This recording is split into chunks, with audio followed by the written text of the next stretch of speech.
Hi all, welcome to Health Eats. இன்னைக்கு நம்ம பார்க்க போறது தேங்காய் போலி. சோ வாங்க எப்படி பண்றது பார்க்கலாம். சோ இன்னைக்கு நம்ம பார்க்க போறது தேங்காய் போலி.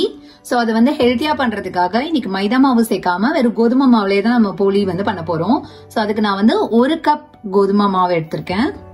அதுக்கப்புறமா அதுல கொஞ்சம் மஞ்சள் தூள், இது வந்து கலருக்காக தான், சோ அதனால கொஞ்சம் மஞ்சள் தூள், ஒரு பிஞ்ச் சால்ட்.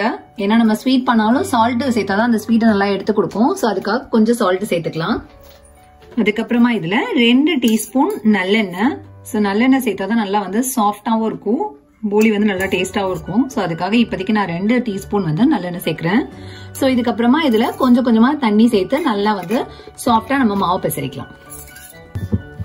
சோ நிறைய போலி ரெசிபில வந்து நிறைய நல்லெண்ணெய் சேர்த்திருப்பாங்க. ஏன்னா அப்பதான் வந்து அந்த டேஸ்ட் வரும், ரொம்ப சாஃப்டா வரும் அப்படின்னு சொல்லிட்டு நல்லெண்ணெயிலே ஊற வச்சிருப்பாங்க. சோ அந்த அளவுக்குலாம் நான் வந்து இன்னைக்கு எண்ணெய் யூஸ் பண்ண போறது இல்ல. சோ கொஞ்சமா தான் எண்ணெய் யூஸ் பண்ண போறேன். ஏன்னா மாவு நம்ம நல்லா பெசரவே நல்லா வந்து சாஃப்ட்னஸ் வந்துடும். அதே மாதிரி இந்த மாவு நல்லா பெசரி வச்சுட்டு ஒரு 1 hour நல்லா வந்து ஊற வச்சிடலாம். ஊற வச்சதுக்கு அப்புறமா நம்ம ரெடி பண்ணோம்னா நல்லா சாஃப்ட் ஆயிடும்.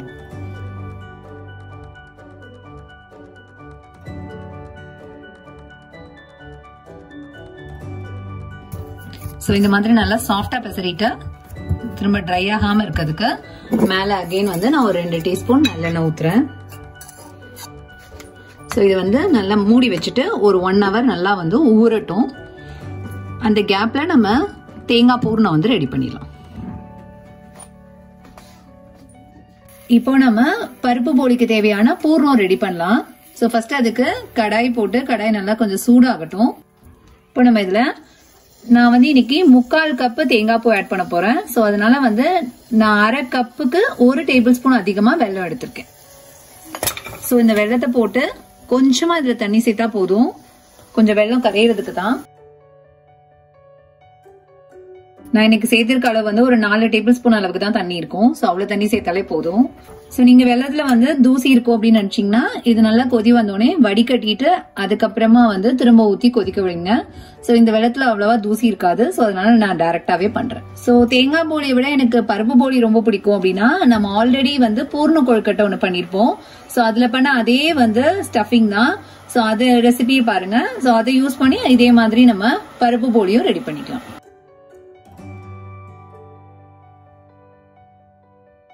சோ இந்த மாதிரி நல்லா நுரைச்சு கொஞ்சம் கெட்டியாகிற ஸ்டேஜ்ல நம்ம தேங்காய் பூவை ஆட் பண்ணிக்கலாம். சோ நான் முன்னாடியே சொன்ன மாதிரி 3/4 கப் தேங்காய் துருவல் எடுத்து வச்சிருக்கேன். சோ இதையும் இதோட ஆட் பண்ணிடுறேன். சோ ஆட் பண்ணிட்டு அடுப்பை கொஞ்சம் மீடியம்ல வச்சுட்டு நல்லா வந்து இது கிளறி விட்டுருவோம்.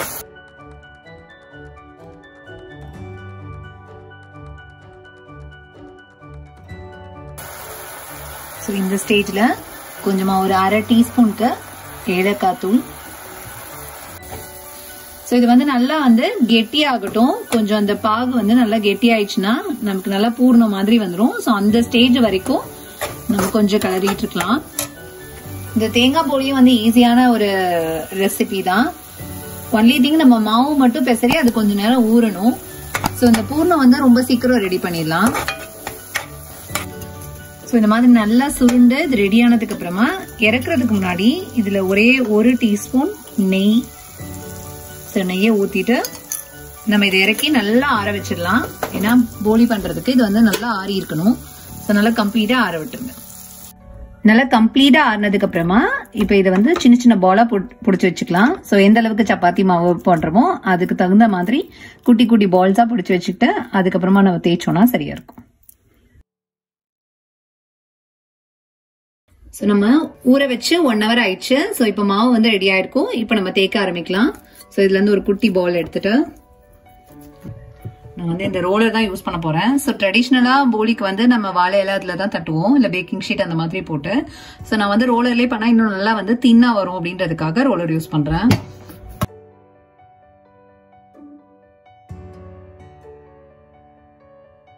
சோ இதை இந்த மாதிரி ரவுண்ட் பண்ணிட்டு மாவை நல்லா வந்து மூடிடலாம்.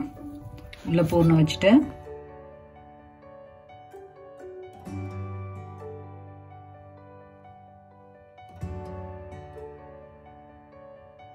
சோ அதுக்கப்புறமா இந்த ரோலர்ல கொஞ்சமா மாவு டஸ்ட் பண்ணிட்டு சோ அப்பதான் கொஞ்சம் ஒட்டாம வரும் அப்படின்றதுக்கு தான்.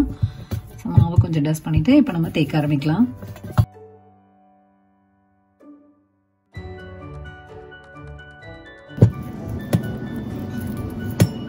இந்த மாதிரி நல்லா எவ்வளவு லேசா தேய்க்க முடியுமோ அவ்வளவு லேசா தேய்ச்சி வச்சுக்கோங்க. ஸோ இதுக்கப்புறமா நம்ம இதை போட ஆரம்பிக்கலாம். நம்ம தேய்ச்சி வச்சிருக்க போலிய இந்த மாதிரி ஒரு பேன் சூடு பண்ணிட்டு அதுல போட்டுடலாம். ஸோ அடுப்பை வந்து கொஞ்சம் நல்லா மீடியம்ல வச்சுக்கோங்க. ஸோ இது ஒரு சைடு நல்லா வெந்ததுக்கு அப்புறமா கொஞ்சம் அதர் சைடு திருப்பிட்டு, இதுக்கு டேஸ்டே வந்து போலிக்கு நெய் தான். ஸோ அதனால இது மேல கொஞ்சம் நெய் நல்லா பிரஷ் பண்ணிக்கலாம். ஸோ ரெண்டு சைடும் அந்த மாதிரி நல்லா நெய் பிரஷ் பண்ணிட்டோம் அப்படின்னா சாப்பிடும் போது நமக்கு டேஸ்ட் வந்து ரொம்ப நல்லா இருக்கும். ஸோ நெய் வேண்டாம் அப்படின்னா நீங்க மேல கொஞ்சம் எண்ணெய் கூட வந்து பிரஷ் பண்ணிக்கலாம். ஸோ ரெண்டு சைடும் இந்த மாதிரி கோல்டன் கலர் வந்தோடனே நம்ம வந்து எடுத்துடலாம். ஸோ அதே மாதிரி நான் எல்லாத்தையுமே போட்டு எடுத்துக்கிறேன். ஸோ அவ்வளவுதான், நம்மளோட சூப்பரான தேங்காய் போலி ரெடி ஆயிடுச்சு. நம்ம இது வந்து இன்னைக்கு ஹெல்தியா கோதுமை மாவுலயே பண்ணிருக்கோம்.